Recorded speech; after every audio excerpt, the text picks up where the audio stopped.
Hi, this is Khalil Golivala, host of the BIPOC Manager Podcast, a weekly 5-minute podcast helping minorities overcome barriers of world and work and build the careers of their dreams. In today's episode, we have Keum-Yeo Brochet, also nicknamed Kimmy for short.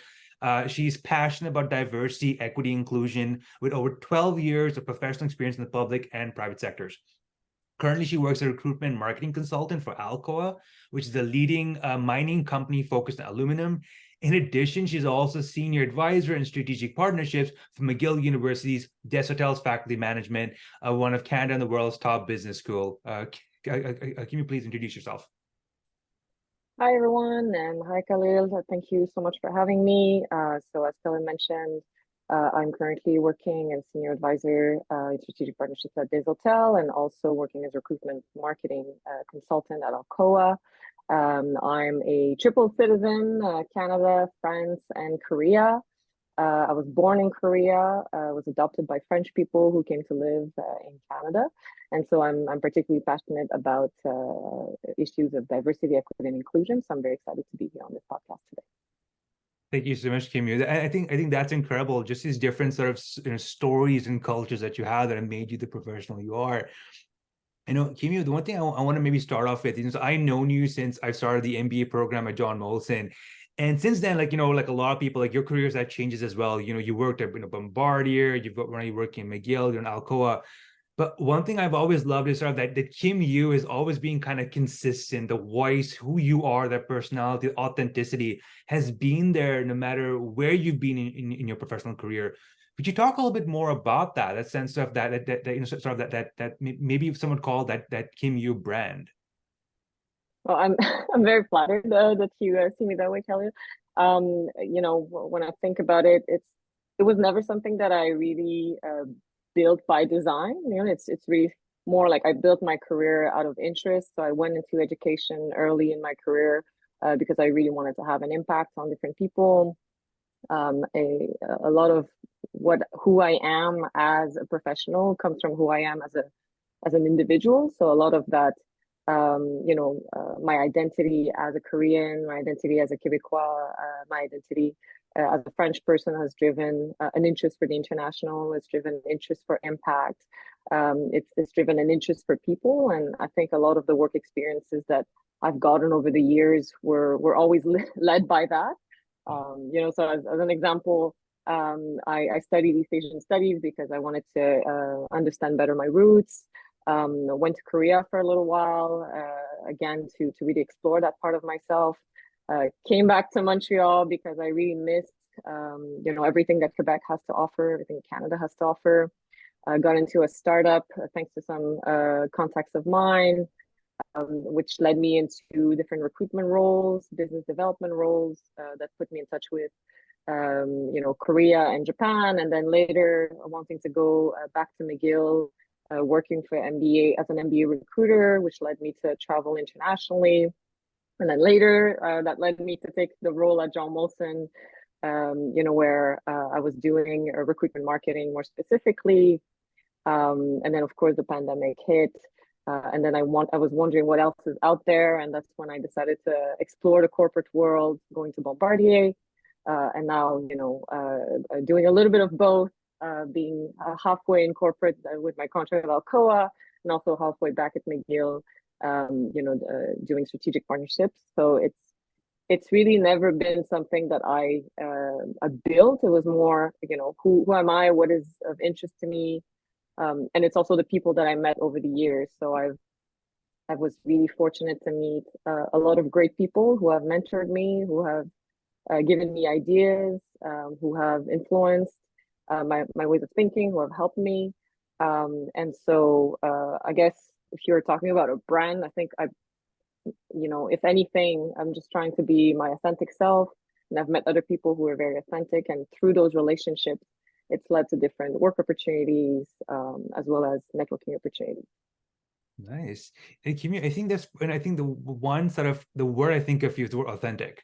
And also given that you said like you've got these multiple kind of identities, multiple cultures of being French, or being Korean, Canadian, and Quebecer, and it seems as well as that, I mean, I can speak for maybe I'll speak for myself here.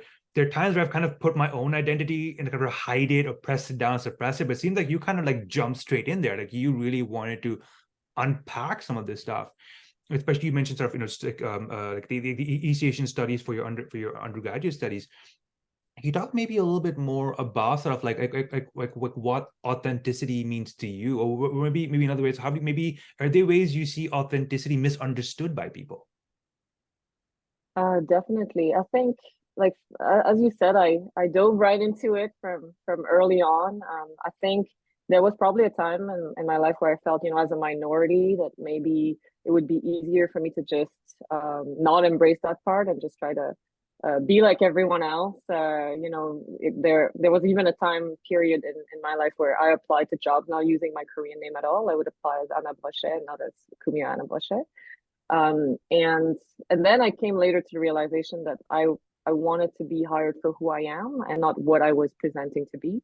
And I wanted to build connections for who I am and not, repressing who I am as a minority. I think we're really fortunate in Canada and in Quebec. They're very inclusive societies. So we have the opportunity to really be our authentic selves. And as for the notion of authenticity, I know all kinds of networkers, and some people are power networkers who connect with just everyone and who have like so many different interests, or who can really adapt depending on different situations. For me, I've always networked with a genuine interest. So I connect with people. I like to hear about their stories.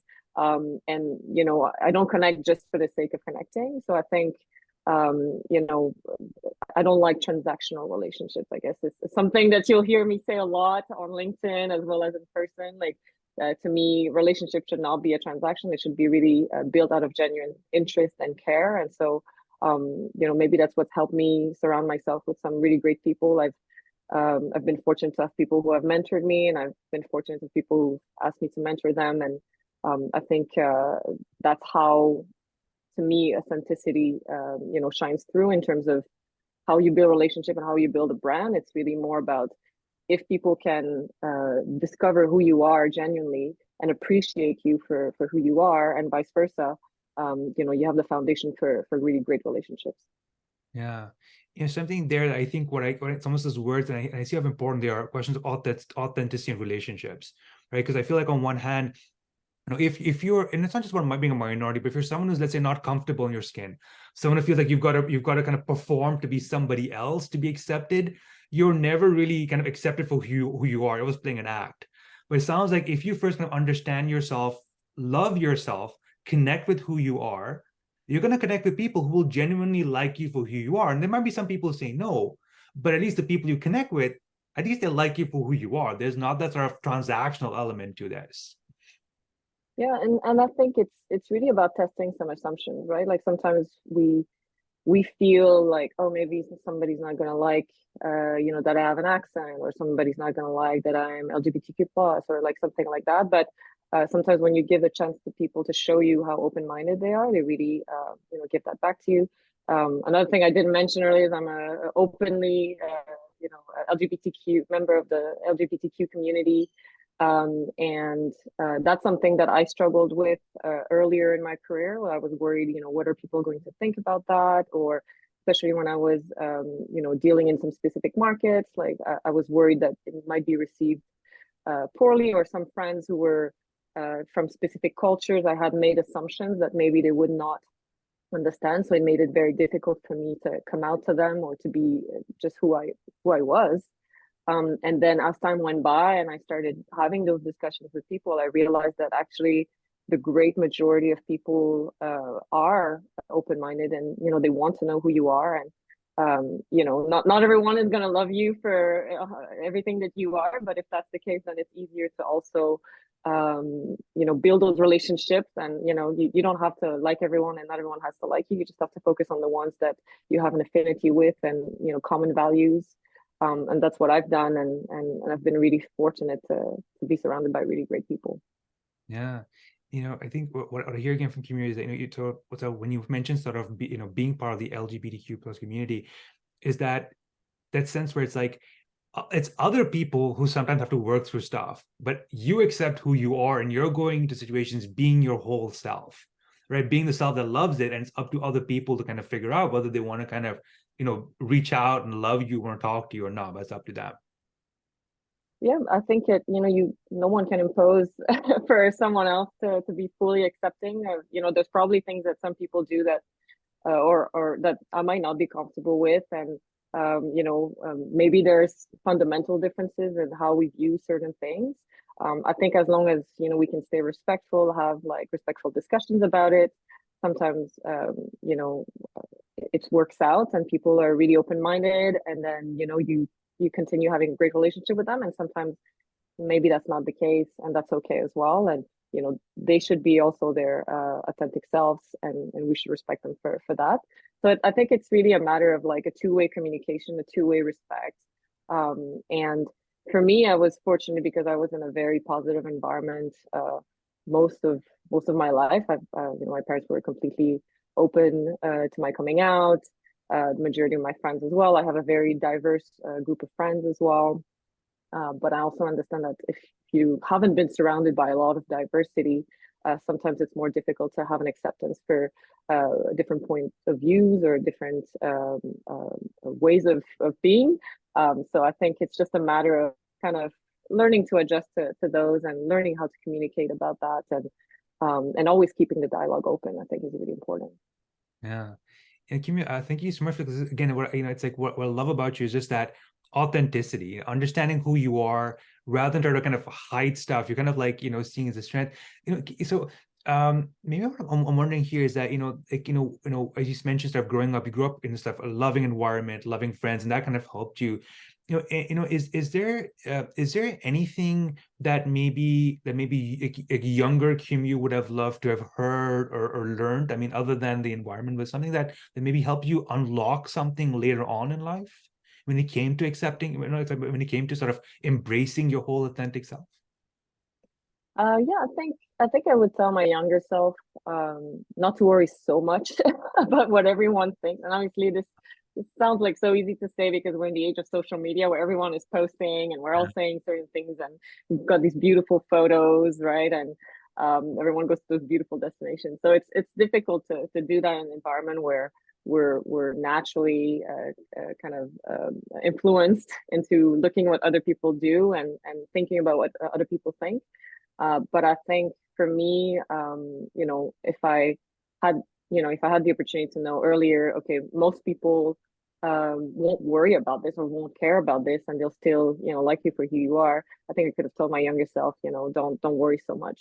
Just be who you want to be, connect with who you want to connect, and then the rest will kind of fall into place. But it's probably an oversimplification of life. So I think that would be probably the piece of advice I'd like to give myself.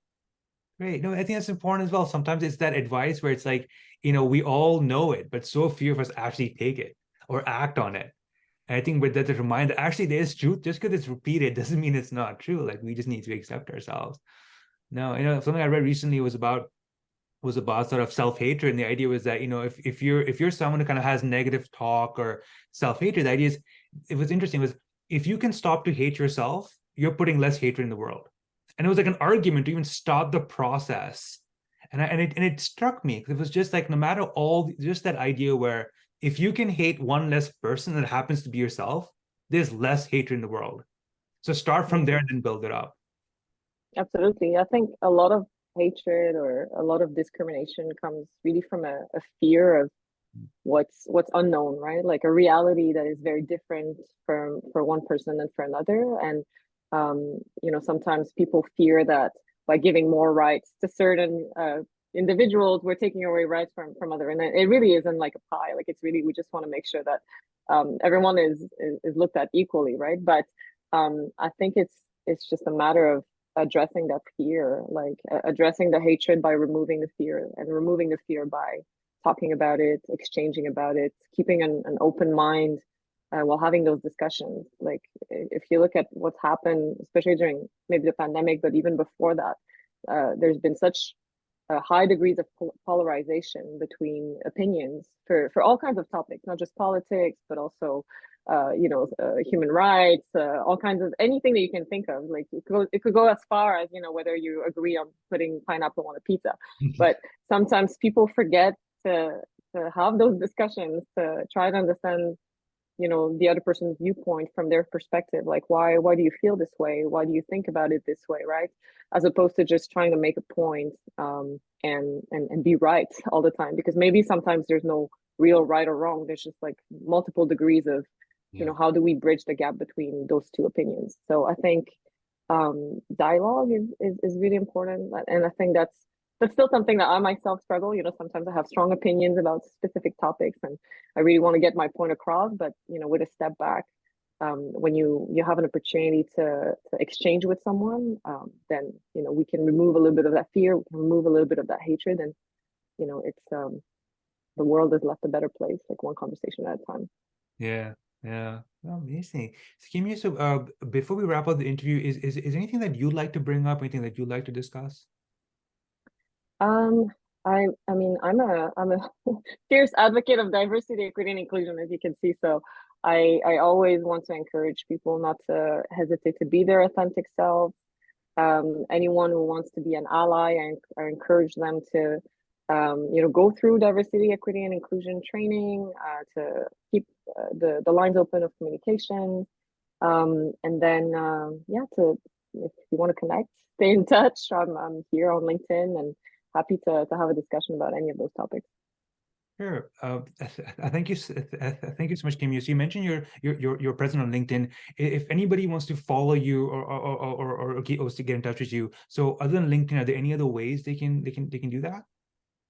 LinkedIn is always the easiest way. My emails are also listed on my LinkedIn, so one could always send me an email. But my LinkedIn is on my phone, so that's usually the the fastest way for anyone to find me. And you know, I've built a little bit of a reputation in all the different workplaces that I'm at. Like people are like, "Oh, Kumi's taking photos. That means that's going to be on LinkedIn." So they know to expect that LinkedIn is kind of where I spend a lot of time on. So I would invite anyone to connect with me directly there. Sure. Thank you so much for appearing as a guest on this episode, Keum-Yeo. Thank you so much, Kuni. Really appreciate it. Thanks.